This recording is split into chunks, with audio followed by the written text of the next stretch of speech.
Hello students, आज हम लोग करेंगे अगेन एक इम्पॉर्टेंट टॉपिक इकोनॉमिक्स का। ये सेक्शन 2 है हमारा, जिसके अंदर हम न्यूमेरिकल्स वाले पार्ट को सॉल्व करना सीखेंगे।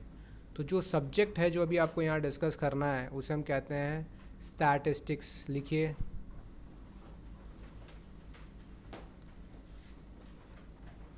इन टुडेज़ वर्ल्ड ये स्टैटिस्टिक्स का बहुत ज़्यादा यूज़ होता है हर जगह। आप सब सुने होंगे कि डेटा चाहिए, data is the new gold, बोलते हैं ना, data is the new gold. सोने के समान है, डेटा बिकता है, नंबर्स बिकता है। ठीक। अब इसका इम्पोर्टेंस आप ऐसे समझिए कि सपोज़ कीजिए कि you want to start a business. तो एक कोई मिस्टर एक्स है बेटा, वो मिस्टर एक्स बिज़नेस करना चाहता है। क्या चीज़ का बिज़नेस करना चाहता है? क्लोथ। वो अपना एक क्लोथिंग ब्रांड खोलना चाहता है। अब इट्स वेरी सिंपल, एक आइडिया रखना या एक इनिशिएटिव लेना कि ठीक है, मेरे को कपड़ों का एक बिज़नेस करना है, बिज़नेस बनाना है। Now try to understand this point कि ये कह देना से बिज़नेस नहीं बनेगा। बिज़नेस के लिए क्या ज़रूरी है? Just think about it. किसका कपड़ा बनाए? देखिए, पहला क्वेश्चन आएगा, किसका कपड़ा बनाए, मतलब फॉर हुम। फिर हाउ वाला पार्ट भी आएगा। ठीक, कैसे बनाए और किसके लिए बनाए। लेकिन इससे पहले आएंगे कि बनाए क्या, क्या बनाए। तो इसमें सबसे पहले क्या करना बेटा, हम एक ढूंढ लिए कि हमको किसके लिए बनाना है। अब मैंने कहा कि एक काम करते हैं, अपने टीनेजर्स के लिए बनाएंगे या अपने यूथ के लिए बनाएंगे। अपना यूथ, बहुत जल्दी अगर सब ठीक रहा तो हम लोग भी इसके अंदर आने वाले हैं। ठीक है, परफ्यूम के साथ साथ अपना एक गारमेंट सेक्शन भी स्टार्ट हो जाएगा। ठीक है। तो अब मैंने कहा कि भाई यूथ के लिए बनाना है। अब मुझे ये पता होना चाहिए कि हमारे कंट्री में यूथ का पॉपुलेशन कितना है। यस और नो, मैटर करता है ना। इसके बाद आता है टेस्ट एंड प्रेफरेंस भी, लेकिन सबसे पहला मैटर करता है कि भाई यूथ का कितना प्रोपोर्शन है, कितना देश के अंदर टोटल पॉपुलेशन में हमारे पास यूथ का पॉपुलेशन है। अब ये मान लो हमारा टोटल पॉपुलेशन है। अब यहाँ पे मैं किसको पकड़ रहा हूँ? जैसे यूथ में पकड़ लिया फ्रॉम द एज 15 टू से 25 पकड़ लेते हैं। ठीक है, कॉलेज गोअर्स एंड ऑल 25 तक पकड़ते हैं। अब इससे छोटे कितने लोग हैं, इस रेंज में कितने लोग हैं, इस रेंज में कितने लोग हैं, ये सब मैटर करता है। अगर मुझे नंबर ना पता हो तो गेस वर्क में काम करना इज़ नॉट ईजी। हमारे कंट्री में वी नो कि बहुत पॉपुलेशन है, ठीक, लेकिन एक आइडिया होना आपको एक रास्ता दिखाएगा। इस रेंज में और भी तो लोग बना रहे होंगे, तो मुझे देखना पड़ेगा। सपोज़ करो यहाँ पे आज हमारे देश में 50 करोड़ लोग हैं जो इस एज ग्रुप के अंदर आते हैं। ठीक है, और मुझे ये चेक करना है कि इस 50 करोड़ यंगस्टर्स के लिए जो क्लोथ बनाने वाला ब्रांड्स है वो कितना है, इस जोन में कंपटीशन कितना है, ये भी तो देखना होगा।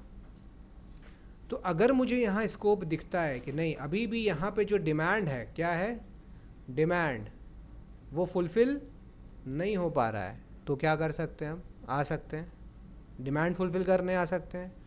और दूसरा चीज़, हम बेटा इनोवेट कर सकते हैं, कुछ इनोवेट कर सकते हैं, माने कुछ नया डिज़ाइन, नया पैटर्न, कुछ नया कलर, कुछ एस्थेटिक प्रोडक्ट मार्केट में लेके आए, जिससे लोग, एक मिनट रुको, हेलो हेलो हेलो, हाँ, आज नहीं, 5,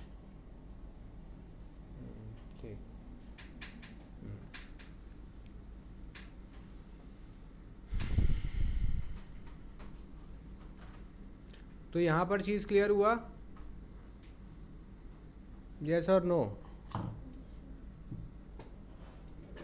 कि अगर मैं नया कुछ स्टार्ट भी कर सकता हूँ, तो यहाँ से आपको थोड़ा बिजनेस का भी आइडिया मिल गया कि सर बिजनेस शुरू करना है सिर्फ बोलने से तो होगा नहीं, अपने को थोड़ा आइडिया होना चाहिए यहाँ स्कोप है कि नहीं है। मान लीजिए डिमांड तो है, पता है 50 crore is a huge population, it is a big market for cloth. Now point is कि आपका प्रोडक्ट क्या है और कैसे बिकेगा। तो ये जब हम पार्ट आएंगे तो हम किस में आ जाएंगे, हम कॉमर्स वाले पार्ट में आ जाएंगे, BST वाले बिजनेस स्टडीज़ में आ जाएंगे। कैसे, कहाँ से बनाना है, कैसे बनाना है, कैपिटल कैसे अरेंज होगा, that all becomes a part of commerce. हमें कहाँ भी रहना है, डेटा पे, स्टैटिस्टिक्स पे। तो ये जो 50 करोड़ है, कितने यहाँ पर कंपनीज़ हैं, ये सब बोलने से होगा? अगर मैं आपको बोलूँ इस रेंज में ना बहुत कंपनी है, मैनी, क्या मैनी एक स्पेसिफिक आंसर दे रहा है क्या? नहीं ना। अगर मैं यहाँ पे आपको यह बता दूँ कि यहाँ पे 1000 कंपनीज़ है, इंटरप्राइजेज है टोटल 1000 जो ये काम में लगा हुआ है, जिसमें से शहरों में कितना है, गाँव में कितना है, बिग प्रोड्यूसर्स कितना है, मीडियोकर कितना है, मीडियम स्केल पे काम करने वाले कितना है, स्मॉल स्केल पे काम करने वाले कितना है। तो ये जब डेटा हमारे पास रहेगा ना तो हमें बहुत फ़ायदा होगा, डिसीजन लेने में बहुत आसानी होगा। पहला चीज़ क्लियर है। अब आते हैं इसके दूसरे डेटा पे। ये तो डेटा हो गया कि भाई सर शुरू करना है, डेटा ज़रूरी है, डिमांड वगैरह देखना है, लोगों का नीड्स देखना है। नाउ द पॉइंट कम्स कि जो हमारा यंग जनरेशन है, हम जब टी शर्ट बनाएंगे या जीन्स बनाएंगे तो अगेन द पॉइंट कम्स कि हमको टी शर्ट किस रेंज का बनाना है, मतलब किस साइज़ का ज़्यादा बनाना है।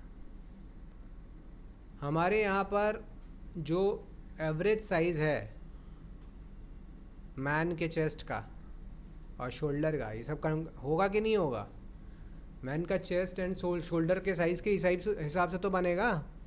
तो अगर मैं बोलूँ कि भाई यहाँ पे कुछ लोग हैं जिनका चेस्ट का साइज़ 35 है, कुछ लोग हैं जिसका 36, 38 है, कुछ लोग हैं जिसका 40 है, कुछ लोग हैं जिसका 42 है, 43 है, 44 है, ऐसा कर कर के बहुत, कोई अगर 5XL कपड़ा पहनेगा तो उसका चेस्ट का साइज़ 55 है। लेकिन मुझे ये बताइए कि क्या मैं ये सारे रेंज का equal T shirts, number of T shirts equal बनाऊँ? नहीं ना। तो आप क्या बोलेंगे, क्या बनाना चाहिए, किसका सबसे ज़्यादा बनना चाहिए? तो आप बोलेंगे सर इसका क्या कीजिए, आप एवरेज निकालिए ना, एवरेज चेस्ट का साइज़ कितना है? तो बोल देंगे सर 38 से 42 के बीच में,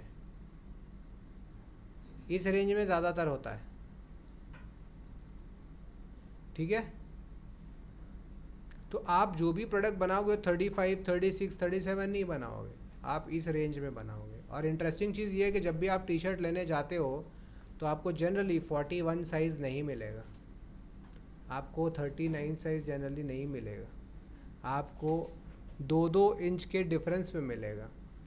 40 के बाद सीधा 42 आएगा, 42 के बाद सीधा 44 आएगा। तो यहाँ आपको 43, तो if someone has a chest of 43 then he will have to go for 44। समझ रहे हो? तो अगर आप ये एवरेज नहीं निकाल रहे, आप बोलेंगे एक काम करो सबका बना दो 1-1 लाख पीस, तो भाई इतना लोग तो होना चाहिए। और इसमें मज़ेदार चीज़, आपको एक और इंटरेस्टिंग चीज़ बताता हूँ। भारत के अंदर जो बेटा थोड़े मोटे लोग हैं, ओबीज़ हैं, तो उनको कपड़ा का बड़ा इशू हो जाता है, उनको स्टाइलिश कपड़ा जल्दी से मिलता नहीं है, तो वो क्या, ड्रेस उनको सिलवाना पड़ता है। तो अगर कोई कंपनी, आई होप कि ऐसा भी कंपनी है जो सिर्फ इनके लिए स्पेशल बना रहा है, उनका सिर्फ सेक्टर क्या है, जो भी 55 नहीं, जो भी ओवरवेट है उनके लिए वो कपड़ा बना रहा है। तो नॉर्मली जीन्स का साइज़ कितना मिलेगा, 40, 42, मैक्सिमम 40, 42, उसमें 45 भी बना देगा, 46 भी बना देगा, सब ट्रिपल एक्सेल के ऊपर चल रहा है, XXL, 4XL, 5XL तक चल रहा है, वो लोग बना रहे हैं। तो उनका सेक्टर सिर्फ एकदम फिक्स है कि हम इन्हीं लोगों के लिए बनाएंगे। बात समझ रहे हो? इसको कहते हैं मार्केट के अंदर से ये छांटना कि आपको किसके लिए बनाना है। कंज्यूमर्स बहुत सारे हैं, लेकिन मुझे किसके लिए प्रोडक्ट बनाना है ये मैटर करता है। बात समझ में आ रहा है? तो इसके साथ साथ आप देखो बिजनेस का भी आइडिया आपको धीरे धीरे लग रहा है कि आपको सबके लिए बनाना ज़रूरी नहीं है। अगर आपके पास फंड बहुत कम है तो आप सबके लिए मत बनाओ, आप सेक्टर सेलेक्ट करो। आप बच्चों के लिए बनाना चाह रहे हो, आप टीनेजर्स के लिए बनाना चाह रहे हो, आप यंगस्टर्स के लिए बनाना चाह रहे हो, आप ऑफिस गोअर्स के लिए बनाना चाह रहे हो, मिडिल एज्ड मैन वेमेन के लिए बनाना चाह रहे हो। इनफैक्ट इसके बाद तो ये भी डिवीज़न आ गया कि सर कपड़ा बना तो रहे हैं लेकिन आपको किसके लिए बनाना है, मैन के वेमेन, आ गया ना, इसमें भी तो सेक्टर आ गया। तो साइज़ का पता तो आप तब करेंगे ना जब मैन बना रहे तो मैन के हिसाब से चलना है, वेमेन बनाएंगे तो वेमेन के हिसाब से आपको साइज़ देखना पड़ेगा। चीज़ समझ रहे हो कि अगर हम एकदम माइन्यूट डिटेलिंग में चले जाएंगे तो मुझे बहुत रिसर्च करना पड़ेगा, डेटा कलेक्शन करवाना पड़ेगा, कलेक्ट करना पड़ेगा। और कहीं ना कहीं ये काम हमारा कहाँ से सॉल्व हो जाता है, जो सब्जेक्ट इस काम में लगा है, जिसके अंदर हम इसका पढ़ाई सीखते हैं और डेटा को इंटरप्रेट करना भी सीखते हैं। सिर्फ कलेक्शन ऑफ डेटा स्टैटिस्टिक्स नहीं है, डेटा से कंक्लूजन्स में पहुंचना, उसको एनालाइज करना, जैसे समराइज़ करना, एनालाइज करना, इंटरप्रेट करना भी हमारा पॉइंट है। डिसीजन मेकिंग में कंट्रीब्यूट कर देगा ये। बात समझ रहे हैं आप? डिसीजन मेकिंग में हेल्प करता है ये, बिजनेस डिसीजन मेकिंग में करता है। गवर्नमेंट अगर कोई डिसीजन ले रहा है कि विमेन के लिए सुविधा होना चाहिए, विमेन को थोड़ा प्रेफरेंस मिलना चाहिए, मिलता ही है। विमेन एम्पावरमेंट के लिए किया जा रहा है, क्यों किया जा रहा है? विमेन को सेफ्टी क्यों दिया जा रहा है? औरत और आदमी तो बराबर है, लेकिन अत्याचार औरत झेल रही है। जिस देश में औरत देवी है उस देश में सबसे ज़्यादा परेशान भी औरत ही है। इसीलिए मेरा कहना ये है कि बेटा आप अपने अधिकार के लिए लड़िए, देवी बनेंगे तो लोग एक्सप्लॉइट कर लेंगे, सीधी सी बात। पॉइंट समझ रहे हो सकता है किसी को सुन के बाद खराब लगे, आदमियों को लगेगा। मैं लिख के कह रहा हूँ कि जो मेरा ये वीडियो देखेगा उसमें पुरुषों को बहुत तकलीफ हो जाएगा रेदर देन विमेन को, क्योंकि विमेन समझ रही है विमेन के लिए राइट्स क्यों दिया गया है। विमेन के ऊपर पड़ताना चला आ रहा है सदियों से, तो उनको प्रेफरेंस मिलना कैसे पता चल रहा है कि हो रहा है? हमारे देश में विमेन के ऊपर अत्याचार बढ़ रहा है, कैसे पता चल गया बढ़ रहा है? हमारे देश में जो पिछड़े वर्ग हैं जिनको हम कहते हैं SC ST OBC, उनके ऊपर अत्याचार बढ़ रहा है, कैसे पता चल रहा है कि बढ़ गया? डेटा से। ये फाइनेंशियल जो इंफॉर्मेशन कलेक्शन हो रहा है कि साल दर साल जो number of cases police stations में आ रहा है एक्सप्लॉयटेशन का, मारने का, पीटने का, शोषण का, वो बढ़ रहा है। तो वो नंबर देख करके हम डिसाइड किए ना कि ऐसी कल्पना में बोल दिए number. That's why number is important, quantity is important. ठीक, अगर सिर्फ प्रवचन करना है तो कोई दिक्कत नहीं है, ठीक है। उसमें डेटा के लिए डेटा का क्या ज़रूरत है? उसमें सिर्फ अच्छा बात बोलो, लोगों का मदद करना चाहिए, एक दूसरे से प्रेम करो, है ना, इसमें कोई डेटा लग रहा है। लेकिन जब आपको कुछ कंक्रीट करना है, कुछ रियलिस्टिक करना है, कोई बिजनेस करना है, गवर्नमेंट को कोई डिसीजन लेना है, कोई प्लान बनाना है, तो उसके लिए क्या करना होगा? अगर मैं कहूँ कि टाइगर्स जो है ना उनको संरक्षण क्यों दिया हुआ है, टाइगर को संरक्षण इंडेंजर्ड स्पीसीज़ में क्यों है? एनिमल बर्ड्स को इंडेंजर्ड स्पीसीज़ में रखा जाता है कि भाई ये इंडेंजर्ड है। कैसे पता चल रहा है इंडेंजर्ड है भाई? हाँ, उनका पॉपुलेशन कंटिन्यूसली डिक्रीज हो रहा है। हमारे पास आज के डेट पर इंडिया में एक टाइगर का रिकॉर्ड है कि टाइगर का ये नाम है, ये इस जगह पे है, एक टाइगर का रिकॉर्ड है। क्यों? इंडेंजर्ड। उसका डिटेल पता लग गया कि टाइगर्स का जो पॉपुलेशन है वो बहुत तेज़ी से डिक्रीज़ हो रहा है। तो जस्ट ट्राई टू अंडरस्टैंड कि डेटा का इम्पोर्टेंस क्या है। बात समझ में आया? और आपको बता दें, डेटा एक तो ये वाला डेटा है जो बिजनेस में काम हो रहा है, और एक डेटा है जैसे लोगों के इन्फॉर्मेशन का, फ़ोन नंबर बिक सकता है, पता है, 1 रुपया का एक फ़ोन नंबर। तो अगर आपके पास पूरे भारत का 150 करोड़ का फ़ोन नंबर है, मान लो आधा ही है, 50 करोड़ का अगर डेटा इन्फॉर्मेशन अगर आपके पास है ना, तो आप उसको बेच सकते हैं। और पीपल आर सेलिंग। जैसे हम लोग तो पढ़ाते हैं, तो मेरे पास कॉल आया कि सर ये आपके आसपास के कॉलेज का ना इतने स्टूडेंट का मेरे पास फ़ोन नंबर वगैरह है, तो आप क्या कर सकते हो, प्रमोशन के लिए आप हमसे नंबर ले लो, फिर आप प्रमोट कर दो, आप अपना उस नंबर्स पे कॉल करवा लो, मैसेज भेज दो, डिटेल्स भेज दो, करवा सकते हैं ना। तो they are charging money for that phone number, list of phone numbers. समझ रहे हो, डेटा बिकता है। तो हम लोग इस तरफ कोई है, आप लोग के अंदर ये सब दिमाग में है ही नहीं दूर तक कि दुनिया कहाँ से कहाँ चला गया है और क्या क्या हो रहा है। तो अपने दिमाग को रियलिटी में लेके आइए। इसको तो ना सेट करना, अपने को सेट करना होगा, अपने अपग्रेड करना होगा। पता है ना, सॉफ्टवेयर अपडेट करना होता है, हार्डवेयर अपडेट करना पड़ता है। तो अपने आप जो समझ कर जान कर जिस रास्ते पर चल रहे हैं, हमें उसको थोड़ा सा अपडेट करना पड़ेगा। देखो दुनिया में क्या हो रहा है, खाली फ़ोन ही में लगने से नहीं होगा कि रील्स ही देखे जा रहे हैं, कौन कैसे नाच रहा है और सब्जी कैसे बनाए। बात समझ में आ रहा है? ये भी इतना इम्पॉर्टेंट है, इतना इम्पॉर्टेंट नहीं है कि तुम नहीं सीखोगे तो तुमको खाना ही नहीं मिलेगा। भाई जो लाख रुपया महीना कमा रहा है आदमी, वो क्या बैठ के खाना बना रहा है घर में? आदमी को खाना बनाना नहीं आता है तो क्या उसको रोटी नहीं मिल रहा है?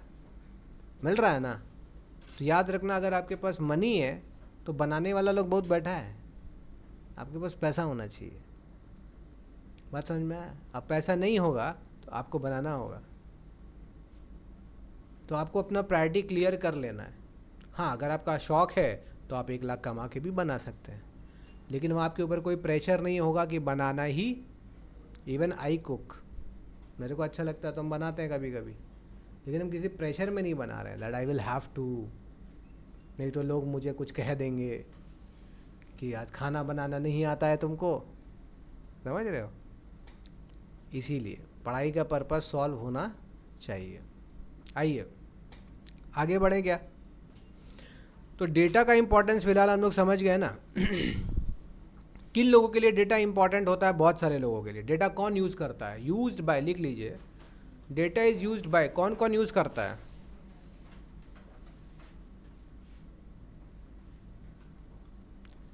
सबसे पहले साइंटिस्ट, फिर इकोनॉमिस्ट,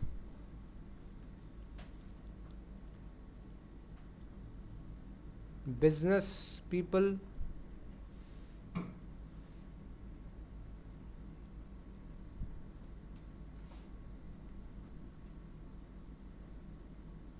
गवर्नमेंट, बैंकर्स। अब देखो ना, हर सेक्टर आ गया इधर में।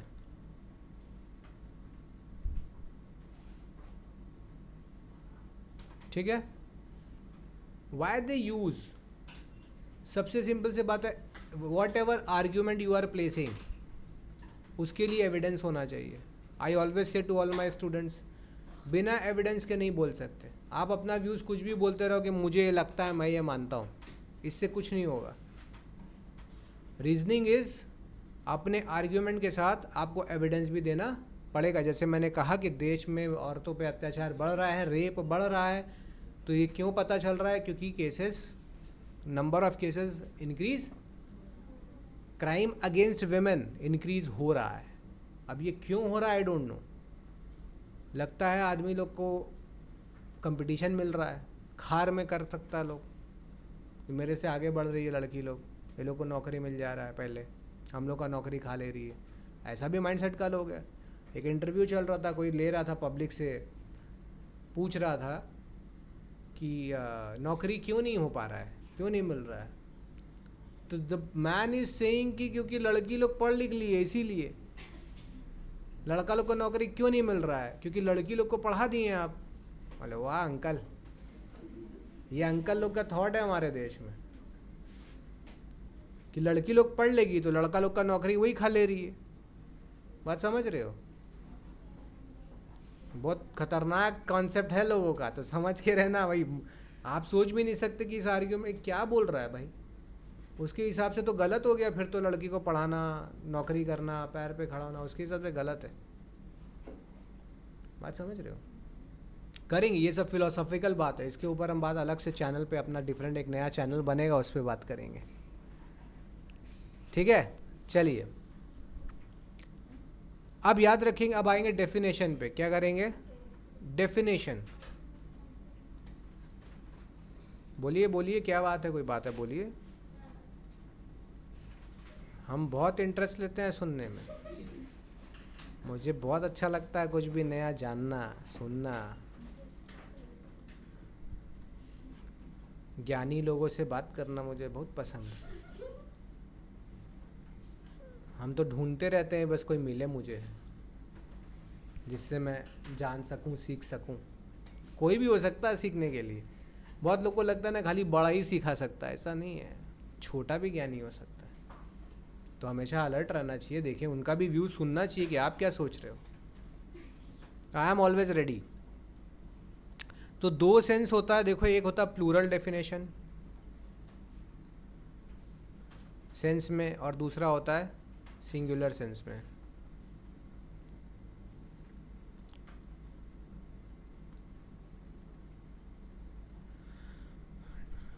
दो सेंसेस में बेटा डिफाइन किया गया है स्टैटिस्टिक्स को। तो first of all we will talk about कि प्लूरल सेंस में क्या डेफिनेशन है।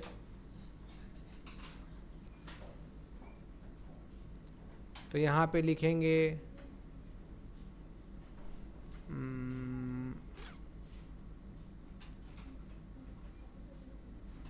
कोई भी एक डेफिनेशन मैं लिखा देता हूँ आपको, आप चाहो तो किसी राइटर को याद रख सकते हो,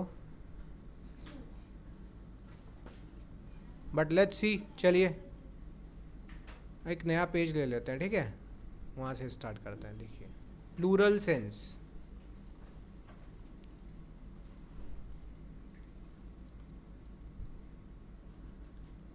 बहुत लोगों को थ्योरी पढ़ने का हैबिट नहीं है, क्योंकि थ्योरी कभी वो ढंग से पढ़ा नहीं, उसको लगता है थ्योरी पढ़ के क्या होगा। लेकिन याद रखिए हर प्रैक्टिकल के पीछे थ्योरी का बेस होना, बिना थ्योरी के प्रैक्टिकल्स नहीं करते। थ्योरेटिकल नॉलेज होना बहुत ज़रूरी है। When I was a child मुझे भी लगता था ऐसे ही, क्या बोरिंग पढ़ रहे हैं, क्या होगा, सीधा सम्स में आते हैं ना, जल्दी जल्दी सम्स करते हैं। लेकिन फिर गड़बड़ हो जाता है, फिर लाइफ गड़बड़ डैमेज हो जाता है इस चक्कर में कि आपको पता ही कुछ नहीं है, आपका हैबिट छूट जाता है डेप्थ में जाने का, डीपली किसी चीज़ को पढ़ने का। ये बहुत डेंजरस चीज़ है, हम लोग सब फेस किए हैं इस चीज़ को। मेरा बहुत छोटा सा कोशिश है कि हमारे बच्चे को इंटरेस्ट जनरेट करवाया जाए थोड़ा थ्योरी पढ़ने में भी, कि आपको अगर बुक के अंदर भी थ्योरी दिखे तो आप घबराओ नहीं, आप ट्राई करो उसको पढ़ने का, समझने का। और जिसके अंदर ये आ गया वो बहुत दूर तक जाएगा बच्चा। जिसको बुक से प्यार हो गया ना वो बहुत दूर जाएगा, बहुत कुछ करेगा लाइफ में। याद रखना, प्यार होना चाहिए, ज़बरदस्ती नहीं पढ़ना है कि हाँ पापा को दिखा रहे हैं, मम्मी को दिखा रहे हैं, मेरी फ्रेंड फर्स्ट आई है तो अब मेरे को आना होगा। यहाँ पढ़ाई हम देखते हैं सब ऐसे ही करता है, ऐसा नहीं करना बेटा। अपने लिए पढ़ना, सीखने के लिए पढ़ना है। Study for knowledge and not just for passing the exams. समझे कि नहीं समझे?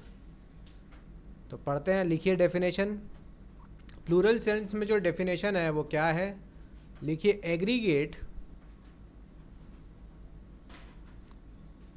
Aggregates of facts affected to a marked extent by multiplicity of causes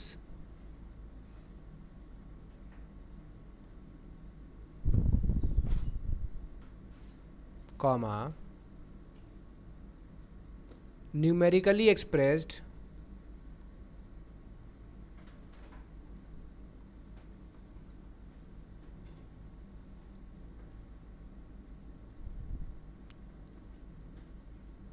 enumerated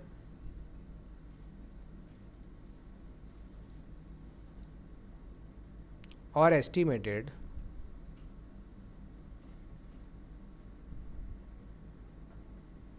according to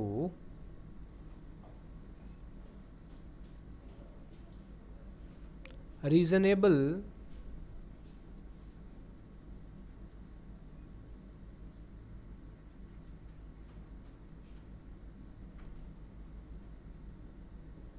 standard of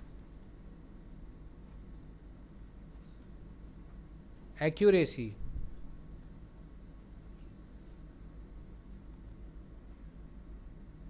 comma, collected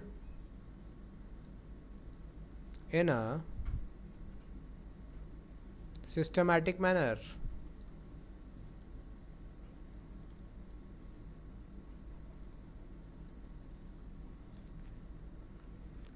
For a predetermined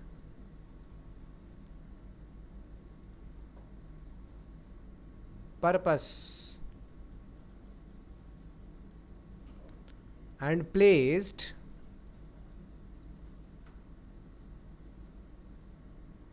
in relation to each other.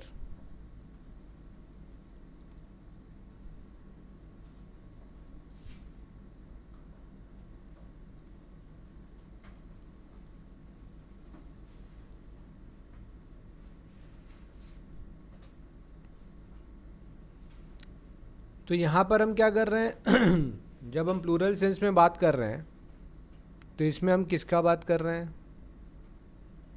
Numerical statement, क्या numerical statements का बात कर रहे हैं।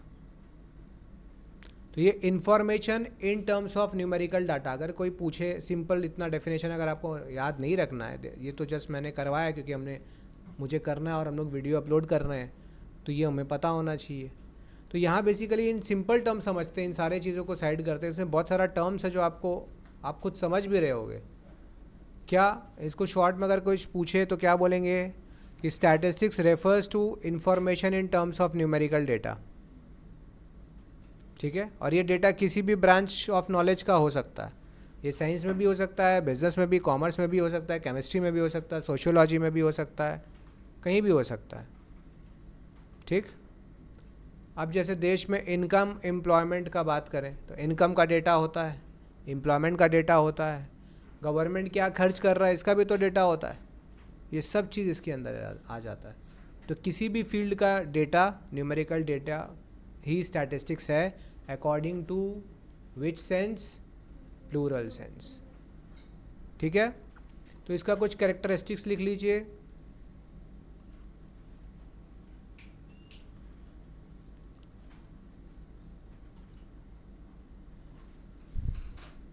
सबसे पहले लिखिए aggregate of facts.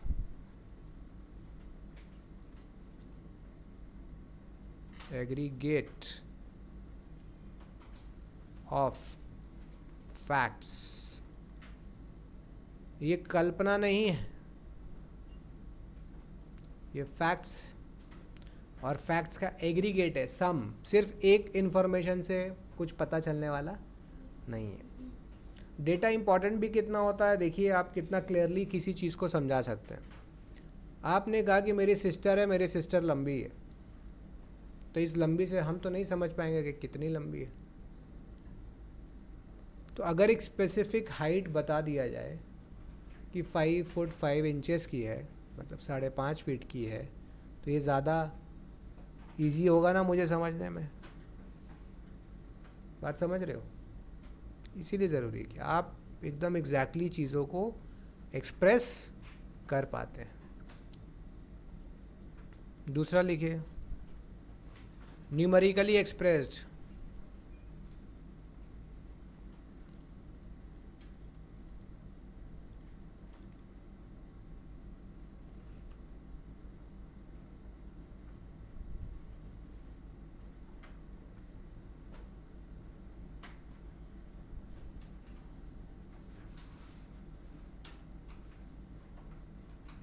ठीक है।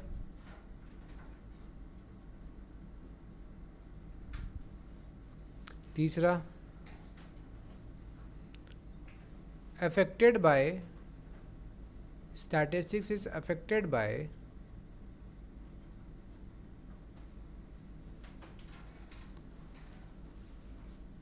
multiplicity of causes.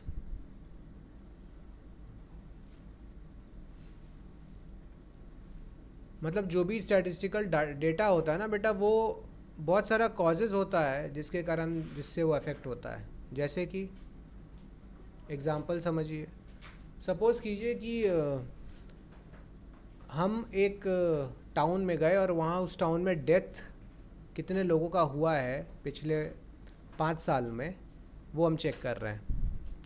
तो when I am collecting data of deaths in last से 5 years, देन डेथ का कैलकुलेशन तो वी कैन इजीली फाइंड, है ना। कब्रिस्तान जाइए और कहाँ जा सकते हैं, क्रिश्चियन लोग भी दफना रहा है, ग्रेव यार्ड सिमेट्री चले जाइए, और भी जो है हमारा धर्म के लोग, अलग हिंदू धर्म के लोग हैं जो वो जला देते हैं। तो शमशान घाट चले जाइए, सारा रिकॉर्ड रहता है, म्युनिसिपल कॉरपोरेशन के पास भी रहता है, घाट पे भी मिलेगा, डेटा कलेक्शन किया जा सकता है। तो हमें पता लगा कि पिछले 5 सालों में इस सर्टेन टाउन के अंदर में 1 लाख लोगों का डेथ हुआ है। अब ये 1 लाख लोगों का डेथ किन किन कारणों से हुआ है, पॉइंट समझ में आ रहा है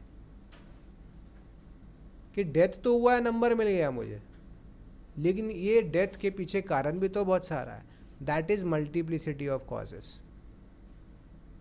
अगर ये नहीं होगा तो एग्रीगेट ऑफ फैक्ट्स कहाँ से बनेगा, एग्रीगेट ऑफ फैक्ट्स ना। तो डेथ के पीछे जो फैक्ट्स है, जो रीजंस है, तो बहुत सारा रीज़न है, तो वो तब ये बना है इसके अंदर, इसीलिए टर्म आया मल्टीप्लिसिटी ऑफ। आपने जो डेटा कलेक्ट किया है उसका कारण बहुत सारा हो सकता है, इसीलिए ये टर्म यूज़ किया जा रहा है। नेक्स्ट लिखिए, एस्टिमेटेड।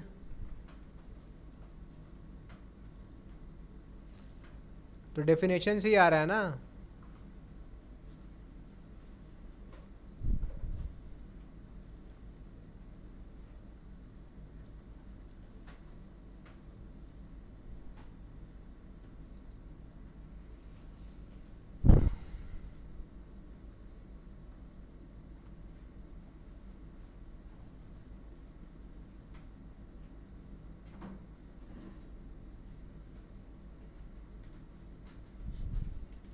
ठीक है। ये क्लियर हुआ कि नहीं हुआ।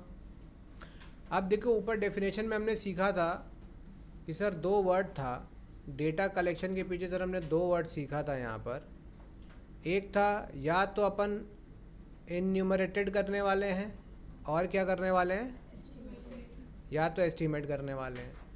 तो now let's understand these 2 words, estimated है या इन्यूमरेटेड भी लिख सकते हैं, ठीक है। Enumerated and dot dot dot, ये अलग चीज़ है, ये अलग चीज़ है। इन्यूमरेट करने का मतलब होता है एक्चुअल कलेक्शन। तो डेटा कलेक्शन 2 तरीके से हो सकता है। इन्यूमरेट करना मतलब actual collection of data, when you find the data real on ground जा करके जो इन्फॉर्मेशन मिल रहा है वो सब क्या है बेटा, एक्चुअल कलेक्शन। उसको क्या इन्यूमरेट करना, क्या करना, इन्यूमरेट लिखो, ENUMERATE,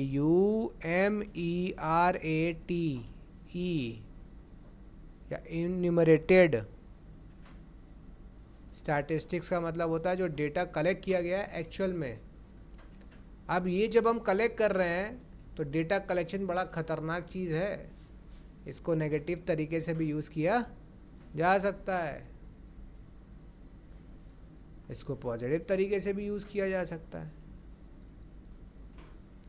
दूसरा चीज़ क्या है, और है, मतलब या तो एस्टिमेट कर लो, तो एस्टिमेट करोगे तो on the basis of certain principle, कोई सिद्धांत होना चाहिए, ऐसे ही नहीं तुक्का मार देना है।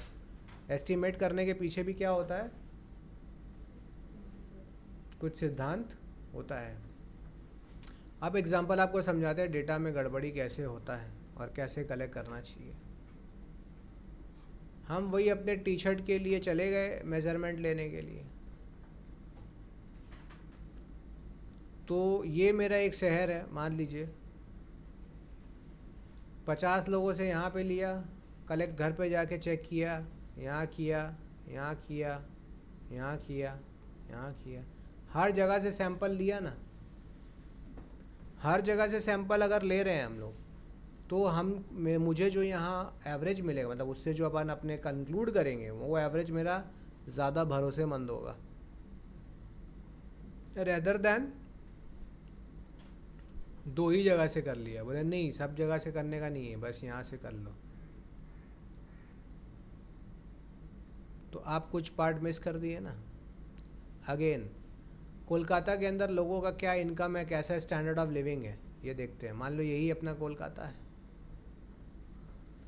अब बेटा कोलकाता में अगर आप चले जा रहे हो salt lake, Alipur, park street, और सिर्फ वहीं से डेटा कलेक्ट कर रहे हो, तो आपको दिखेगा कि लो स्टैंडर्ड ऑफ लिविंग अच्छा है लोगों का।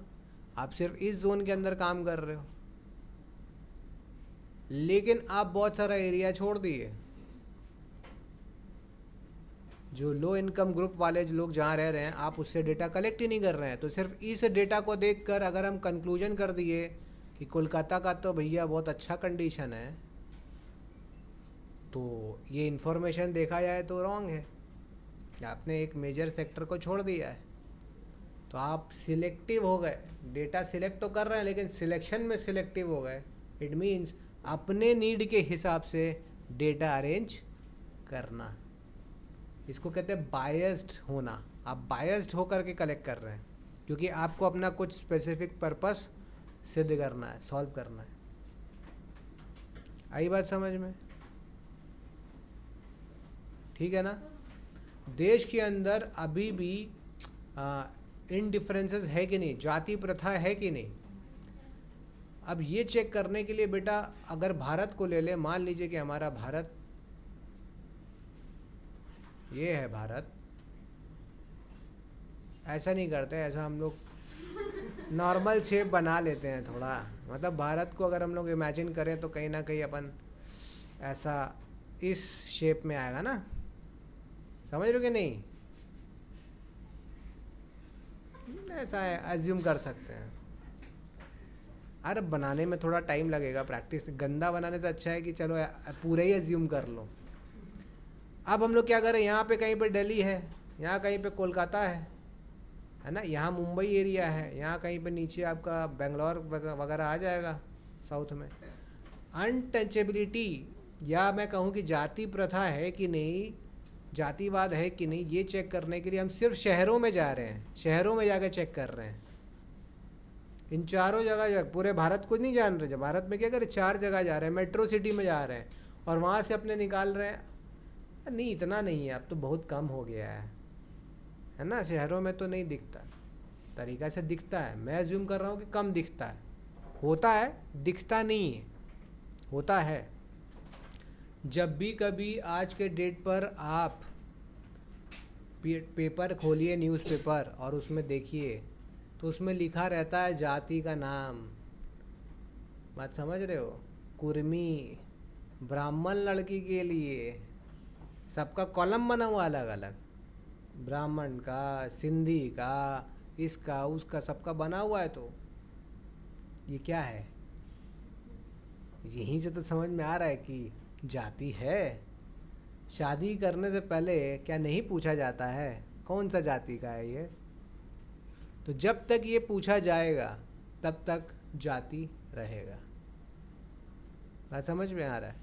जिस दिन ये पूछना बंद हो जाए, जिस दिन आप किसी से के साथ लाइफ जीना चाहते हैं और वहाँ जाति मुद्दा ना बने, तब समझ जाइए कि, और धीरे धीरे हट जाएगा। हमने तो छोड़ ही चुका है, मैं तो छोड़ ही चुका हूँ ये सब। हमारे यहाँ तो जो हम मानते, कोई नहीं मानते, कुछ नहीं मानते ये सब। जाति धर्म से हमारा कोई नाता नहीं है, प्रेम से तो है। तो प्रेम is above all, love is above all, humanity is above all. तो यहाँ पर हमें ये चीज़ सीखने मिला कि किस तरीके से इन्फॉर्मेशन क्या हो गया हमारा बेटा, गलत हो जाता है। कोई चाहे तो इस तरीके से प्रेजेंट कर सकता है, बोला देखो डेटा कलेक्ट हुआ है, तो डेटा कैसे कलेक्ट किया है ये भी जानना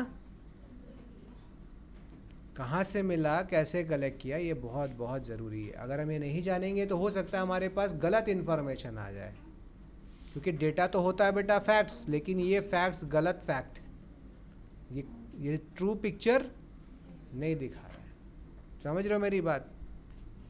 इसीलिए आपको हमेशा रेडी रहना है, अलर्ट रहना है। कोई भी इन्फॉर्मेशन आपके पास आता है उसको क्रॉस चेक करना ज़रूरी है। मतलब आज के डेट पर आज आप फ़ोन खोलते हो तो आपके पास देखो हज़ारों इन्फॉर्मेशन फ्लो कर रहा है, आधा घंटा देख लोगे आपके पास 1000 चीज़ आ गया। उस 1000 चीज़ों के अंदर में क्या वो चीज़ सही है, क्या वो इन्फॉर्मेशन सही है? अगर आप उसको वेरीफाई नहीं करने वाले हो तो क्या होने वाला है? आप गलत डायरेक्शन में। एक रिपोर्ट आया था जिसमें ये बताया गया कि आप अगर 15-20 मिनट्स या हाफ एन आवर इंस्टा कोई भी सोशल मीडिया चलाते हैं तो आपका परसेप्शन बदल सकता है, वो आपके थॉट प्रोसेस को बदल देगा। 30 minutes of social media can change your thought process, can change your personality, positively नहीं, नेगेटिवली। आपके परसेप्शन को हटाया जा सकता है, चेंज किया जा सकता है। समझ रहे हो नहीं समझ रहे हो? इसीलिए फिल्टरेशन बहुत ज़रूरी है। किसी चीज़ को अपने दिमाग के अंदर सेट करने से पहले उसको चेक करना और टेस्ट करना ज़रूरी है। तो this is very important thing जो आपको ये समझना चाहिए। ठीक है, डेटा के ऊपर हम बेस हो सकते हैं, नहीं हो सकते हैं, बिल्कुल हो सकते हैं, बट लेकिन डेटा बायस्ड नहीं होना चाहिए, अनबायस्ड इन्फॉर्मेशन होना चाहिए। ठीक है, समझ गए? क्या हुआ बेटा? तो ये क्या, इसमें प्रॉब्लम क्या हो रहा है? Is there any problem?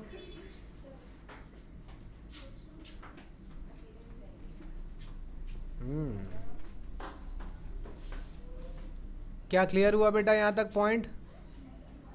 कौन सा नंबर पॉइंट कर लिया हमने? 4 किया था ना, नंबर 4। अब क्या करेंगे? 5। अब कलेक्टेड इन सिस्टमैटिक मैनर।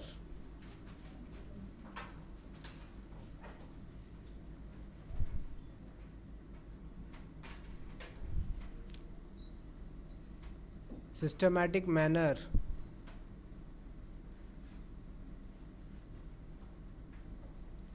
भाई जैसे तैसे कलेक्ट नहीं कर सकते, इसका एक सिस्टम है जो अपने को फॉलो करना पड़ेगा। एक प्लान बनता है, उस प्लान के हिसाब से ही डेटा कलेक्ट होता है। जैसे तैसे नहीं कर लेते, इसका कोई तुक नहीं होगा। प्री डिटरमाइंड पर्पस लिख लीजिए, for a pre determined purpose.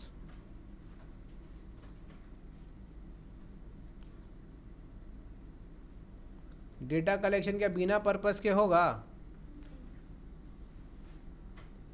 गरीबी क्या है? क्या खाली बस ऐसे ही चेक करने के लिए कर रहे हैं कि गरीबी क्या है? चेक करके तो कुछ हम लोग प्लान निकालेंगे लोगों को के वेलबींग के लिए, कुछ फंडिंग निकाला जाएगा, कुछ हेल्प किया जाएगा।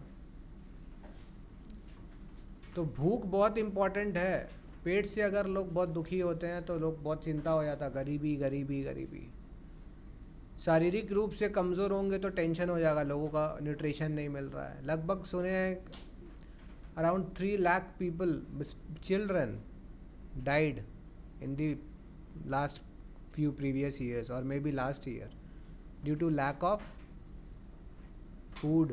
भूखमरी से मर गए हैं भारत में बच्चे, और पूरे दुनिया में तो million of children die because of hunger. इसके ऊपर किसी को टेंशन, फर्क नहीं पड़ रहा भाई, सेलिब्रेट, अलग ही चल रहा लाइफ। इस पे भी काम होना चाहिए। हाँ, आप लोग क्या कर सकते हो बेबी? अभी आप लोग आप बहुत छोटे हो, आप लोग तो वोटिंग राइट्स है नहीं, तो आप क्या ही कर सकते हो, लेकिन आप हेल्प कर सकते हो। आप इन चीज़ों पे फोकस कर सकते हो कि क्यों ऐसा हो रहा है, इसके ऊपर क्यों काम नहीं हो रहा है। तो हमारा प्रायोरिटीज़ चेंज हो जाएगा। जब हम समझदार होते हैं तो हमारा प्रायोरिटीज़ चेंज हो जाता है। जिस चीज़ में आज मुझे खुशी मिल रहा है जो किसी काम का नहीं है, वो आगे चलकर आपको पता लगेगा कि यार हम तो बेकार ही टाइम वेस्ट कर रहे थे, मुझे यहाँ ध्यान देना चाहिए था। ठीक, इसीलिए जितना जल्दी समझोगे इस बात को उतना इम्पोर्टेंट है। बात समझ में आया कि नहीं आया? नेक्स्ट,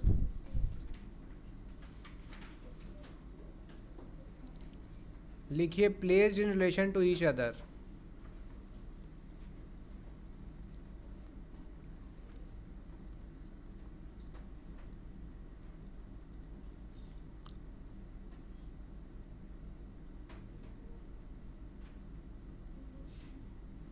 प्लेस्ड इन रिलेशन मतलब आपके वो डेटा कंपैरिजन करना ज़रूरी है। और फिर आप यहाँ से कहाँ पहुँचते हैं? कंक्लूजन में। ऐसे ही थोड़ी कंक्लूजन में पहुँच जाएंगे। फैक्ट्स जो है उसको हम स्टडी करते हैं, तो फैक्ट स्टडी करते हैं तो उसका तो बहुत सारा एस्पेक्ट है, हमको सारे एस्पेक्ट को साथ लेकर फिर कंक्लूजन बनाना है। तो हमको डेटा कंपैरिजंस करना, सबको साथ ले लेकर चलना पड़ेगा। ठीक, मज़ा आएगा आगे चल के कि हम ऐसा भी डेटा बना सकते हैं कि टी ड्रिंकर्स एंड स्मोकर्स का क्या डेटा है हमारे पास। चाय पीने वाला सुट्टाबाज है कि नहीं है?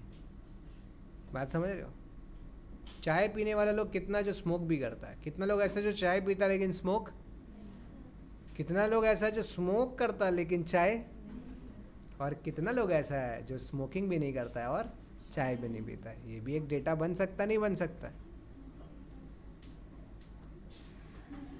कनेक्शंस, तो इससे अपन रिलेशन बना सकते हैं। If majority of the people we find, more than 50% से जो चाय के साथ चाय भी पी रहा है और स्मोकिंग भी कर रहा था, कहीं ना कहीं कनेक्शन बन जाएगा कि majority of the people who drink tea smokes, तो स्मोकर है। T drinker and smoker. बात समझ रहे हो नहीं समझ रहे हो? इस तरीके से रिलेशन बनाया जा सकता है। तो स्टैटिस्टिक्स डेटा बड़ा कमाल का चीज़ है। Graph, you can show anything on graph. Graph के अंदर आप प्रोडक्ट बहुत कुछ शो कर सकते हो। क्या हो गया? क्लियर है यहाँ तक? कोई डाउट? ना अभी कहाँ, यहाँ तक क्लियर हुआ? अब हेडिंग लिखेंगे सिंगुलर डेफिनेशन। ओए, तो खाना वाना खाओ, नहीं अच्छा लग रहा है तो। अभी यहाँ पे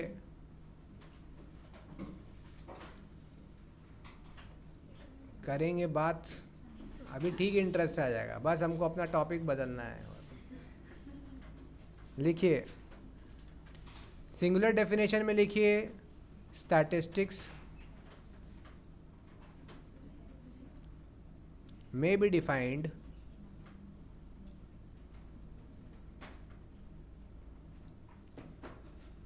as the collection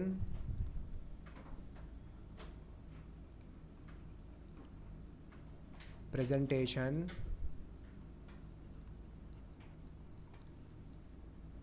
analysis and interpretation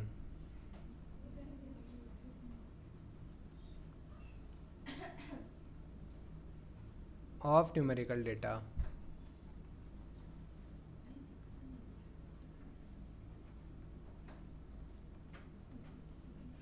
तो याद रखेंगे सिंगुलर सेंस में अपने डिफाइन कर रहे हैं इसको एक मेथड और टेक्निक की तरह। क्या है? एक method and technique.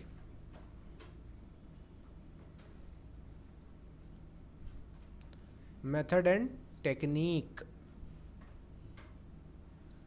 Singular definition के अंदर क्या बोला गया सिंगुलर सेंस में कि इट इज़ अ मेथड और टेक्निक ऑफ, ठीक है, जिसमें हम करते क्या क्या है बेटा, डेटा को कलेक्ट करते हैं, प्रेजेंट करते हैं, एनालाइज करते हैं, इंटरप्रेट करते हैं।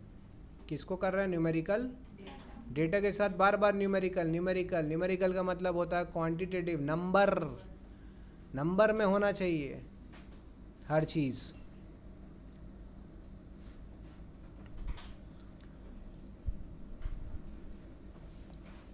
यहाँ तक क्लियर है? लिख लिया आप लोगों ने? आप सीखेंगे कि हम क्यों पढ़ रहे हैं सर, इकोनॉमिक्स में स्टैटिस्टिक्स क्यों आ गया।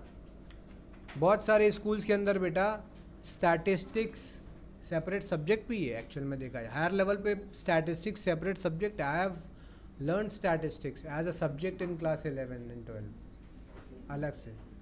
कुछ बच्चे लोगों का प्योर मैथ्स, मेरा था प्योर स्टैट्स। तो आप statistics pure as a subject लेके भी चल सकते हैं।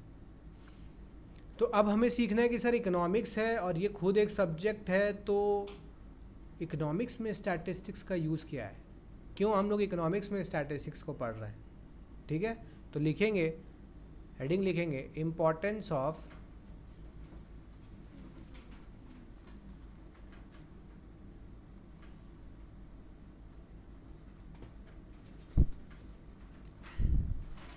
Statistics in economics.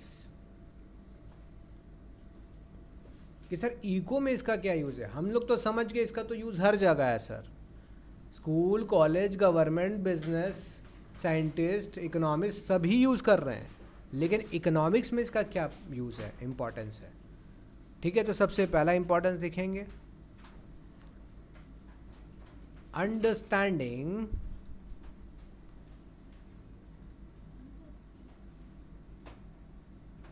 the performance of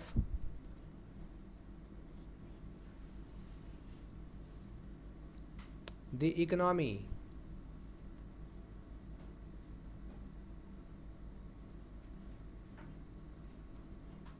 Importance of statistics in economics में हमने क्या सीखा? पहला कि भाई अंडरस्टैंडिंग द परफॉर्मेंस ऑफ, कैसे पता चलेगा कि कोई भी अर्थव्यवस्था अच्छा चल रहा है, बढ़िया चल रहा है। तो उसके लिए जब तक डेटा नहीं होगा ना, पता नहीं चलेगा। हम जब एक देश के इकोनॉमी को अपने प्रीवियस ईयर के उससे डेटा से और दूसरे कंट्री के डेटा से कंपेयर करते हैं ना, तब जाकर हम ये कंक्लूजन में पहुंचते हैं कि हमारा कंट्री में इम्प्रूवमेंट हो रहा है। बात समझ में आ रही है? अब मैं आपको बताता हूँ कि प्रॉब्लम कहाँ क्या है। ध्यान से देखना, हमारा देश ग्रो कर रहा है कि नहीं? यस, हमारा देश ग्रो कर रहा है। हम लोग थर्ड लार्जेस्ट इकोनॉमी हो चुके हैं, मे बी थर्ड या फोर्थ, जापान को अपने क्रॉस कर दिए हैं। लेकिन क्या यहाँ पर लोगों का स्टैंडर्ड ऑफ लिविंग इम्प्रूव हुआ है? लोगों का वेल बीइंग इम्प्रूव हुआ है? तो अगर कोई इंसान से आपका डिस्कशन हो रहा है कि देश का ग्रोथ हो रहा है, बोला हाँ, तो हो तो रहा है तरक्की, और क्या चाहिए आपको। लेकिन जब आप अपने पॉकेट में देखोगे, आपके पेरेंट्स देखेंगे, तो उनके पॉकेट में कुछ खास इंक्रीमेंट, तो ये किसके वेल्थ में इंक्रीमेंट हो रहा है? ये ग्रोथ किसका हो रहा है? हो तो रहा है, देश में पैसा तो बढ़ रहा है, लेकिन किसका बढ़ रहा है? इसी को कहते हैं इनइक्वालिटी बेटा। ग्रोथ होने का मतलब ये नहीं कि हर गरीब के पॉकेट में पैसा तगड़ा आ गया। मान लीजिए हमारा देश का इकोनॉमी में 100 रुपया था, हमारे देश की इकोनॉमी में 50 रुपये का ग्रोथ हुआ। दिख रहा है 150 बहुत ग्रोथ हो गया सर, 50% इकोनॉमी बढ़ गया आगे। लेकिन उस 50% का 90% पैसा 1% लोगों के पास है। तो एक्चुअल में लिमिटेड लोगों का ही वेल्थ इंक्रीज हुआ है। बात समझ रहे हैं? This is kind of inequality. इसके ऊपर लोग बात ही नहीं करना चाहते। इंडिविजुअल का वेल्थ थोड़ी इंक्रीज हो रहा है, सबका थोड़ी अपना पर्सनल यहाँ पे घर हो गया, मकान है, गाड़ी है। बात समझ रहे हो कि नहीं समझ रहे? तो हम जब बात करते हैं तो बेटा मेजॉरिटी का बात करते हैं। देखो हमारे पास स्टूडेंट हर सेक्टर से आते हैं, they are from the well off families, बहुत रिच हैं, वो भी बहुत सारे बच्चे हैं। बहुत सारे ऐसे बच्चे हैं जो middle class, lower middle class और पुअर क्लास से भी हैं, बहुत नीचे से भी आते हैं। तो जब मैं बात करूँगा ना, तो मैं middle class, lower middle class, गरीब का ही बात करूँगा। दो जो कमज़ोर है बात उनका ही ज़्यादा होना चाहिए, है ना। एक गरीब के लिए बहुत इम्पॉर्टेंट है कि उसके घर में रोटी आ रही है कि नहीं आ रहा है। एक आदमी का अगर रिक्वायरमेंट 4 रोटी का है तो उसको मिल रहा है कि नहीं मिल रहा है। अमीर का ये प्रॉब्लम नहीं है। रिच का प्रॉब्लम है यार सॉस टेस्टी नहीं है, मेरे पिज़्ज़ा में सॉस क्यों नहीं आया है। बात समझ में आ रहा है, फ़र्क है दोनों के बीच में। बात समझ रहे हो। तो हमें फोकस किसके लिए करना है, जो वेल बीइंग का के यहाँ पे फोकस करना है। अब वेल बीइंग हमारा मेंटली और फिजिकली दोनों ज़रूरी है। तो जब हम रोटी का बात करते हैं बेटा, तो उसमें हम गरीबों का बात करते हैं, ज़्यादा मिडिल क्लास गरीबों का बात कर रहे हैं। और जब मैं मेंटल हेल्थ का बात कर रहा हूँ तो मैं सब का बात कर रहा हूँ। देखिए पेट भर रहा है रिच का, लेकिन mentally they are not happy. बहुत लोग हैं जो खुश नहीं है। वो अपने दुख को सिर्फ और सिर्फ मनी को यूज़ करके डाइवर्ट करते जा रहे हैं। आज यहाँ घूमने चले जाते हैं, आज ये खा लेते हैं, लेकिन उनके दिमाग के अंदर जो एक दुख और तकलीफ़ है दुनिया समाज को लेकर, खुद के लोगों से लेकर, वो शेयर नहीं कर पाते। और ऐसे जो भी लोग हैं वो मिलते हैं मेरे से, उनको सॉल्यूशन चाहिए। बात समझ रहे हो नहीं समझ रहे हो। तो ये बड़ा मैटर करता है कि मेंटल हेल्थ तो सबको ही ठीक रखना होगा, लेकिन जिसका फिजिकल भी नहीं हो रहा है, रोटी भी नहीं मिल रहा है, तो दिमाग तो ऐसे ही बैंड बजा हुआ है। किसी लोगों को रोटी तो मिल जा रहा है, सर्वाइवल पे प्रॉब्लम नहीं है, अब वो मेंटली दुखी है, खुश नहीं है अगर वो, तो ये भी एक बड़ा प्रॉब्लम है। इसको हल्के में नहीं लेना चाहिए।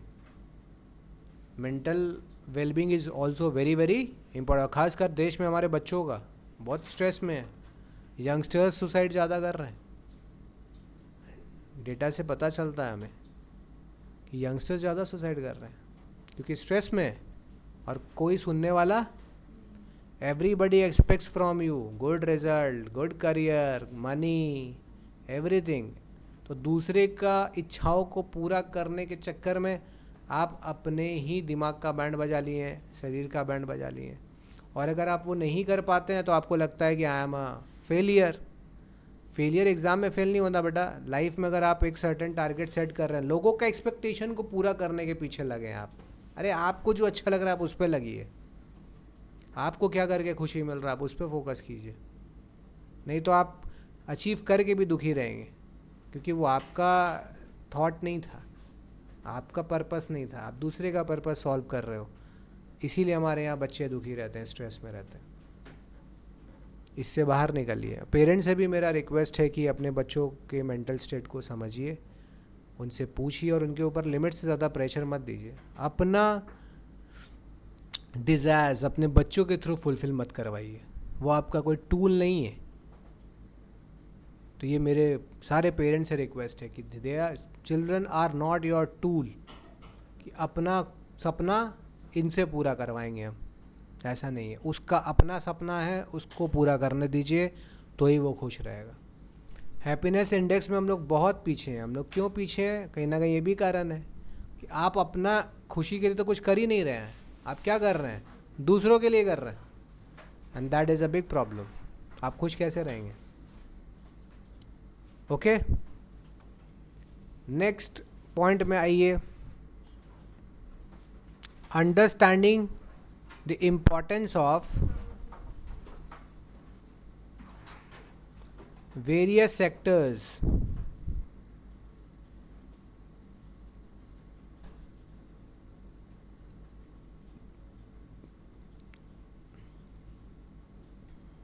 of the economy.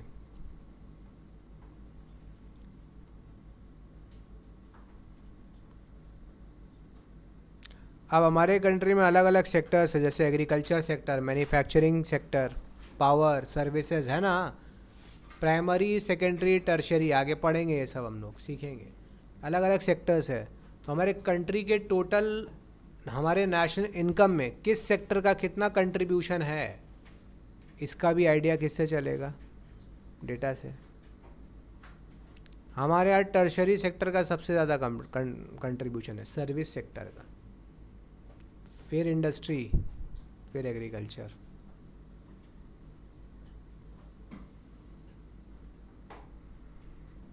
studying the regional balances and imbalances.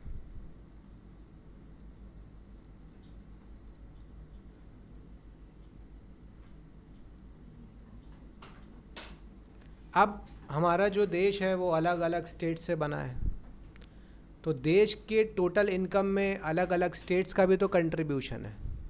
तो हम जब डेटा कलेक्ट करते हैं तो मुझे ये पता चल जाएगा कि जो देश में इंडस्ट्रियल कंट्रीब्यूशन है उसमें कौन सा स्टेट सबसे ज़्यादा कंट्रीब्यूट कर रहा है।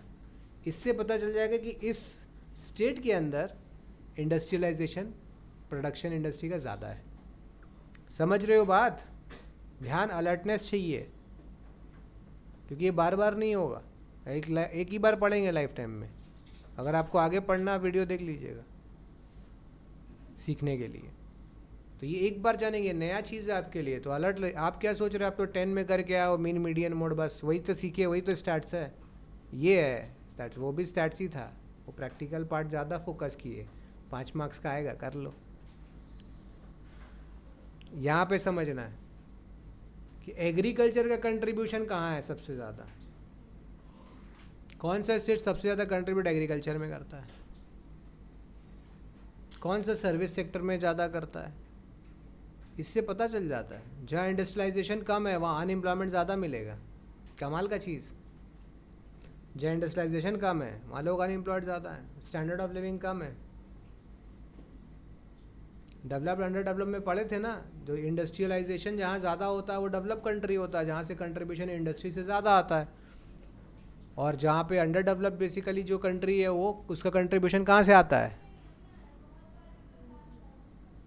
एग्रीकल्चर से। समझे कि नहीं समझे?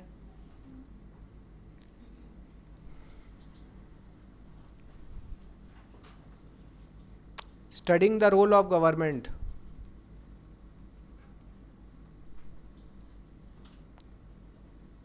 in an economy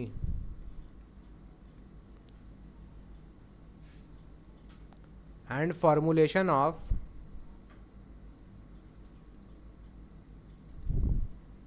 economic policies.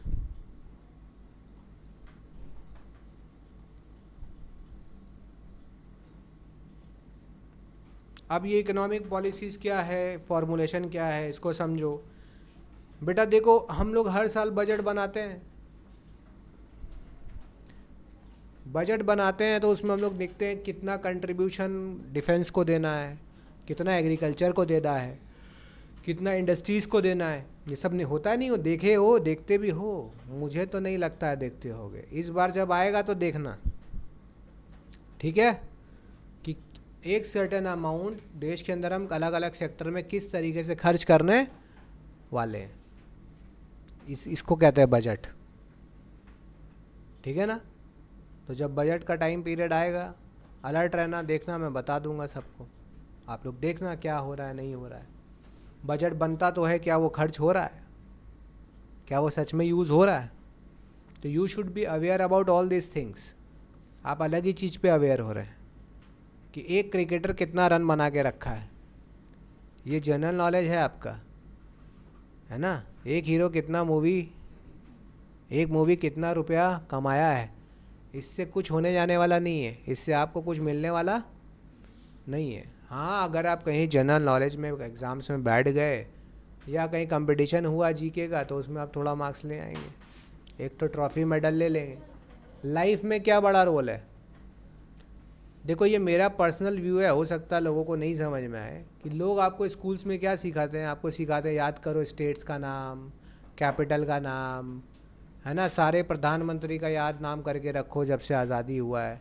ज़रूरत क्या है? आज के डेट पर तो गूगल खोलेगा मिल जाएगा। हम अपने दिमाग में क्यों ये सब याद रखें? इसका क्या रोल है मेरे कमाई में, बताओ। देखो, मैं एज ए टीचर ही पूछ रहा हूँ आपसे कि इसमें मेरे अर्निंग का क्या रोल है, मेरा कमाई कैसे होगा। देश का प्रधानमंत्री का नाम जान करके हम रोटी कैसे कमाएंगे, पेट कैसे भरेंगे? I want to know. तो इसीलिए जनरल नॉलेज बहुत तगड़ा होना आपके डेप्थ ऑफ नॉलेज को नहीं दर्शाता है। हम लोग ये सब करके तो बहुत छोटे में छोड़ दिए, तो उससे मुझे क्या मिला? पॉइंट समझ रहे हो? स्किल के ऊपर काम होना चाहिए, तो स्किल के ऊपर यहाँ उतना काम नहीं हो रहा है। या बोला यही याद करते रहो, कौन सा देश में कब क्या हुआ था, कब लड़ा था। हम बोले ये सब करके क्या हो रहा भाई? आप कहीं जा रहे हो, कोई चार्टर्ड अकाउंटेंट है, उसका क्या यूज़ है जान करके कि फ्रेंच रिवॉल्यूशन में कौन था उस समय वहाँ का रूलर। बात समझ रहा है? क्या यूज़ है? पॉइंट समझ में आ रहा है? सचिन तेंदुलकर कितना सेंचुरी बना के रखा हुआ है, इससे क्या फ़र्क पड़ता है? एक कॉबलर को, एक आदमी जो बंदा जूता बना रहा है, एक आदमी जो फर्नीचर बना रहा है, एक जो घर बना रहा है, उसको क्या फ़र्क पड़ रहा है वो कितना बनाया सेंचुरी? ये जानकारी लेके वो क्या, वो बहुत स्मार्ट हो गया? बात समझ में आ रहा है ना? इसीलिए फोकस कीजिए स्किल पे ज़्यादा, और धीरे हम लोग बहुत बाद में पहुँचेंगे। जब दुनिया जब जगह पहुँच जाता है ना, हम लोग उसके बाद पहुँचते हैं वहाँ पे। ये अभी हमें सोचना होगा। तुम लोग देखता होगा वीडियोज़ ऑनलाइन, चाइना का, जापान का स्टूडेंट बच्चा लोग छोटा छोटा क्या कर रहा है, छोटा छोटा काम, फर्नीचर का काम कर रहा है, गेम्स के ऊपर दिमाग लगा रहा है, वो स्किल सीख रहा है बचपन से। हमारे यहाँ बच्चे लोग क्या कर रहा है, बादल बरसा हैं, इंस्टाग्राम पे बच्चे लोग रील बना रहा है, स्किल कुछ नहीं आता। बताइए। तो इससे थोड़ा सा पता चलता है ना क्यों कोई आगे बढ़ रहा है, हमसे आगे क्यों है, पता चल रहा है। आप अपने को भी अगर कंपेयर करेंगे अपने टॉपर से, क्लास में जो अच्छा स्कोर कर रहे हैं, आगे बढ़ रहे हैं, आप देखेंगे वो बच्चा कहाँ दिमाग लगा रहा है, आप कहाँ दिमाग लगा रहे हैं, आपको पता चल जाएगा वो आगे क्यों है, आप पीछे क्यों हैं। आप अपना टाइम वेस्ट कर रहे हैं कहीं ना कहीं बेकार चीज़ों में। जैसे मेरे से पूछते हैं सर आप नहीं देखते क्रिकेट? हाँ देखते हैं, वर्ल्ड कप, उसमें भी लास्ट का 5 ओवर, सारा एक्साइटमेंट वहीं होता है। बात बाकी बहुत लोग अब बैठ के देखे जा रहा है क्रिकेट, कैसे 4 घंटा 5 घंटा लोग बैठ जाते हैं भाई, पता नहीं मेरे को। और मिडिल क्लास और गरीब कैसे बैठ जाता है, प्रॉब्लम तो ये है। अमीर बैठे प्रॉब्लम नहीं है, मेरा तो बैठे बैठे अगर पैसा बन रहा है भाई, रिच का तो बैठे बैठे लोग काम कर रहे हैं, वो अपना मस्त बैठा है, तो वो देख भी ले तो कोई फ़र्क नहीं पड़ता है। आप क्या कर रहे हैं, अपना दिन आधा ख़राब कर दिए हैं। सोचिए खाली स्टूडेंट क्या कर रहा है, देख के क्या मिला।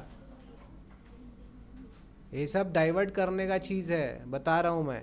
खेलो, देखो ध्यान से समझना मेरा बात, मेरे को देखने से प्रॉब्लम है, खेलने से नहीं। जाके 2 घंटा खेल लो, 3 घंटा, फिटनेस तो मिला, कुछ तो मिला, टीम वर्क तो सीखे। गेम समझ रहे हो मेरा क्या बोल रहा हूँ मैं? मुझे खेलने से प्रॉब्लम नहीं है, देख कर टाइम वेस्ट मत करो। Go and play football, go and play cricket, go and play tennis. घर में बैठ के चिप्स खा के टीवी देख रहा और जोश जा लगा जा, छक्का मार दी, अपना तुम्हारा टाइम उड़ा दिए तुम, और क्या सीख लिए उससे हमको नहीं पता। थ्रिल है ना, थ्रिल, मज़ा आता है। स्किल सीखने में नहीं लगता, रोएगा। पढ़ाई करने में आदमी को दुख होता है, ये सब देखने में खूब मज़ा, एक्साइटमेंट। ऐसे ही अब क्या करोगे, बचपन से ऐसे ही चल रहा है। आप कुछ नया सोचोगे तो बोलेंगे यार गलत, या तो सर अलग ही बोल रहे हैं, तो दुनिया से अलग ही बात कर रहे हैं। लेकिन बैठ के देखना, अनसक्सेसफुल लोग ये सब चीज़ में रहते हैं। जो सक्सेसफुल हैं वो उनका दिमाग, सोच, टारगेट अलग रहता है। Next, statistics for planned economy.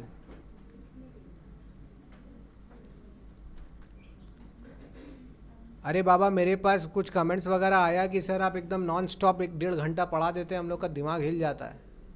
थोड़ा आप इंटरटेन भी करते रहिए, कुछ बताते भी रहिए हम लोगों को। तो हम सोचे चलो ठीक है बता दे। अब हमसे तो गर्लफ्रेंड बॉयफ्रेंड वाला हर समय मजाक होगा नहीं कि तुम्हारा एक्साइटमेंट हम बनाते रहें, जो चल रहा है आजकल। मेरे से तो नहीं होगा, मेरा इन्फॉर्मेटिव ही मजाक होगा, इन्फॉर्मेटिव ही बातें होंगी। तो प्लान्ड डेवलपमेंट क्या होता है बेटा? प्लान्ड डेवलपमेंट रिसोर्सेज को यूज़ करना है, कैसे यूज़ करना है, ये important. Planning is important for better utilization of resources. तो जो भी डेटा है हमारे पास वो मेरे को प्लान डेवलपमेंट में हेल्प करता है। आपको पता ही नहीं है आपके पास कोयला कितना अवेलेबल है, मस्त यूज़ किए जा रहे हैं, अचानक से बोला अरे ख़त्म हो गया भाई, कोयला तो ख़त्म ही हो गया। अरे डेटा होना चाहिए कि हमारे पास जो माइंस है उसमें कितना अवेलेबल है, कितने समय के लिए बचा हुआ है कि नहीं। अब हम लोग रिवर पॉल्यूट कर लिए हैं तो हमें पता होना चाहिए किस लेवल तक का पॉल्यूशन है, क्या वो फिट फॉर कंजम्पशन है, क्या आप यमुना और गंगा का पानी जाकर पी सकते हैं सीधा कलेक्ट करके, क्या वो फिट फॉर कंजम्पशन है। तो आपको पता ही नहीं होगा इन्फॉर्मेशन। अभी यमुना का रिकॉर्ड है 42 टाइम्स पॉल्यूटेड है। जो नॉर्मल नॉर्म होता है एक नदी को जिस लेवल पे उसके अंदर पॉल्यूटेंट्स है, मानते हैं नेचुरली उतना अवेलेबल है, रहेगा, हो सकता उस 42 टाइम्स ज़्यादा पॉल्यूटेड है उस लेवल से। इस पे किसी का जाएगा ही नहीं, ध्यान जा ही नहीं रहा है कि इसके ऊपर कुछ वेस्ट मैनेजमेंट काम किया जाए। और इसके ऊपर तो होना चाहिए, वॉर लेवल पे काम होना चाहिए। जैसे युद्ध करते टाइम हम लोग लग जाते हैं ना कि नींद विन ख़त्म, जब तक इसको ठीक नहीं कर देंगे सोएंगे नहीं, यही तो होता है। इन सारे चीज़ों पे उसी लेवल से काम होता है, होना चाहिए, होता नहीं है यहाँ पे। होगा क्यों नहीं, पब्लिक को फ़र्क नहीं पड़ रहा है अभी। जब एकदम आ जाएगा सिर के ऊपर पानी, नाक तक आ जाएगा ना, फिर सब फड़फड़ाएगा, फिर सब जोश दिखाएगा, ऐसा क्यों नहीं हो रहा, ऐसा क्यों नहीं हो रहा है, इस पे काम करो। अरे अभी से करो। हमारे यहाँ जब तक लोगों का कुछ डैमेज नहीं होता, यहाँ पे कोई बदलाव नहीं होता, ये मेरा ऑब्जर्वेंस है। जब तक 10-15 लोग का बलिदान नहीं होगा किसी चीज़ से, कोई चेंजेस आने वाला नहीं है। यही प्रॉब्लम है। समझदार लोग पहले ही प्लान कर लेते हैं, इसीलिए ज़रूरी है।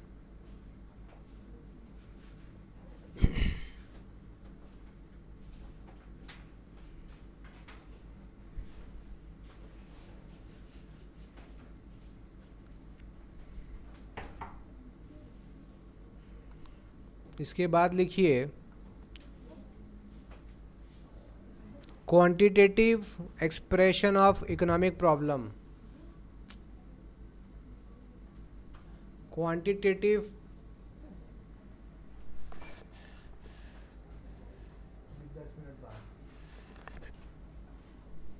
क्वांटिटेटिव एक्सप्रेशन ऑफ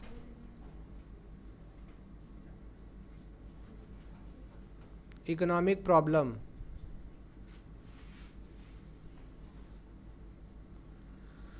बेटा हमारे पास इकोनॉमिक प्रॉब्लम तो है, जैसे महंगाई।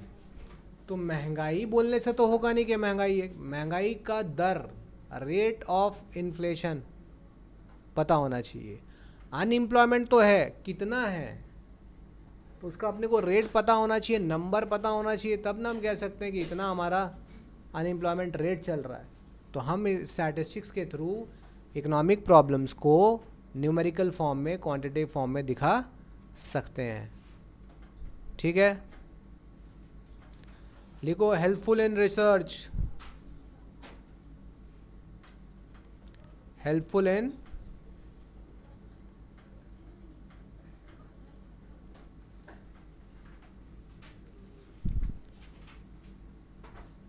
ये कौन सा नंबर टॉपिक चला था अपना डेफिनेशन के बाद? टॉपिक वाइज चले तो पहले डेफिनेशन पढ़े थे, प्लूरल पढ़े, इंट्रोडक्शन किए, प्लूरल डेफिनेशन, सिंगुलर डेफिनेशन, इसके बाद इम्पोर्टेंस और लास्ट टॉपिक लिमिटेशन, फिर अपना क्लास ख़त्म। लिखिए heading limitations.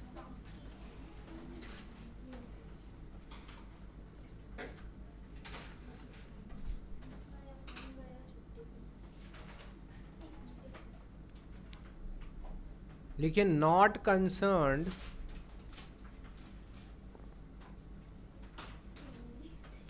with individual observation,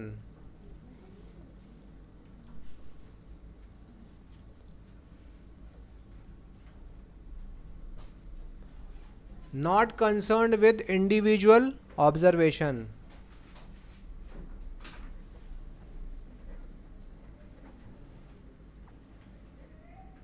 individual का कोई वैल्यू है इसके अंदर? स्टैट्स के अंदर इंडिविजुअल ऑब्जर्वेशन का कोई यूज़ है? हमेशा हमेशा फैक्ट्स को, न्यूमेरल डेटा को साथ में यूज़ करते हैं ना। एक इंडिविजुअल डेटा का कोई खास यूज़, इंडिविजुअल ऑब्जर्वेशन हो रहा है तो उसका कोई यूज़ नहीं है। तो ये एक पॉइंट हुआ। दूसरा, डज नॉट एनालाइज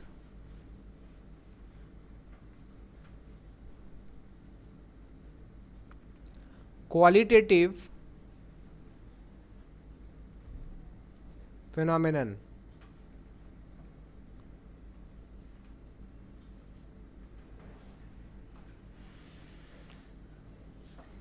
अब यहाँ पे बोल रहा है हर चीज़ क्वांटिटी है तो इम्पॉर्टेंट है, बोला ना।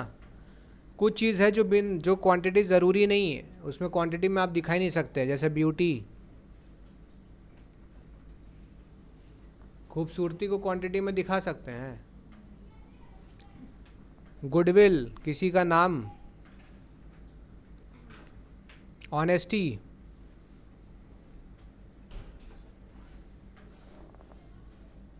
इसको क्या अपने क्वांटिटी में मेजर कर सकते हैं? नहीं कर सकते, इसीलिए एक प्रॉब्लम क्रिएट करता है ये। इन चीज़ों को तो आप कर ही नहीं रहे। तो इन कोई भी स्टैटिस्टिक्स के मेथड को इन चीज़ों को मेज़र करने के लिए इजीली यूज़ नहीं किया जा सकता है। आपके लेवल पे अभी इतना ही समझना है कि नहीं किया जा सकता है। इसके बाद लास्ट में अपन सीखेंगे, लास्ट एक दो पॉइंट और है, लिखिए स्टैटिस्टिकल जनरलाइजेशंस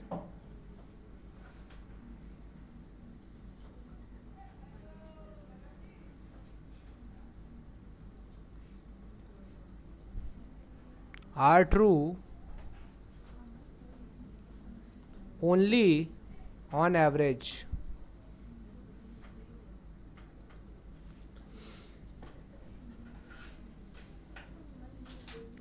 हमेशा एक्यूरेट नहीं होता, ये क्या होता है, एक एवरेज ही मिलता है। स्टैटिक्स में बेटा अगर तुम्हारा एक्यूरेट चीज़ आ गया तो स्टैटिस्टिक्स होएगा ही नहीं। स्टैटिस्टिक्स में क्या होता है, अपने सिर्फ क्या निकालते हैं, एक एवरेज, अपने को आइडिया मिलता है।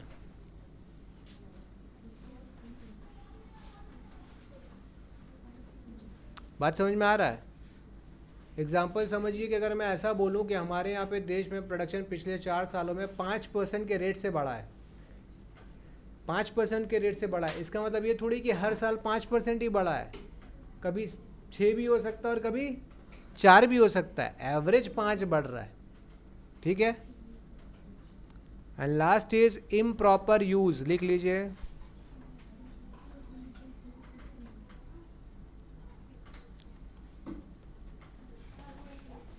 स्टैटिस्टिक्स का बेटा इम्प्रॉपर यूज बताए थे ना, लोग गलत यूज कर सकते हैं।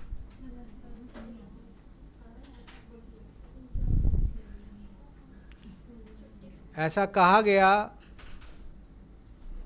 एक स्टेटमेंट लिखिए, द साइंस ऑफ स्टैटिस्टिक्स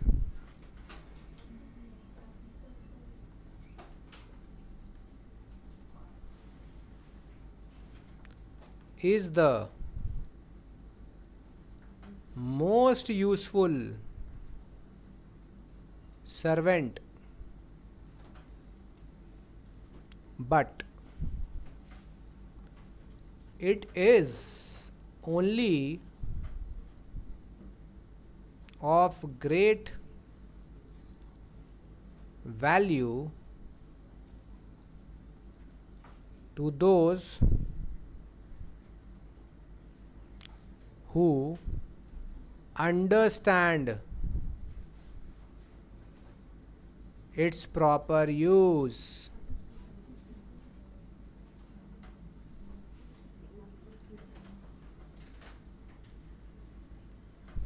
ठीक है। स्टैटिस्टिक्स एज अ सब्जेक्ट, इसमें कोई बुराई नहीं है, लेकिन इसको लोग गलत तरीके से यूज़ कर सकते हैं और आप इससे भ्रमित हो सकते हैं। यू मे गेट डाइवर्टेड ना। आपके पास इंफॉर्मेशन, आप तो बोल रहे डेटा दिख रहा है, उस डेटा के पीछे क्या डिटेल्स है वो आपको नहीं मालूम तो प्रॉब्लम में पड़ोगे आप। तो यही चीज़ लिख रहा है कि science of statistics most useful servant है, लेकिन ये उन्हीं के लिए है काम का, बहुत ज़्यादा काम का, जो उसको अच्छे से समझते हैं, उसको यूज़ करना जानते हैं। जिसको नहीं मतलब पता तो क्या करेंगे। बात समझ में आ रही है? तो यहाँ पर हमने introduction of statistics, definitions, limitations पढ़ लिया है। ठीक है, नेक्स्ट क्लास जब हम इकोनॉमिक्स का करेंगे तो हमारा जो चैप्टर है जो पढ़ना है हमें वो है collection, organization and presentation of data. तो मिलते हैं फिर हम लोग नेक्स्ट क्लास में। आई होप ये वीडियो आप लोगों को अच्छा लगा होगा। अपने फ्रेंड्स के साथ शेयर कीजिए और हमारे चैनल को सब्सक्राइब कीजिए। मिलते हैं नेक्स्ट वीडियो में। Bye, see you.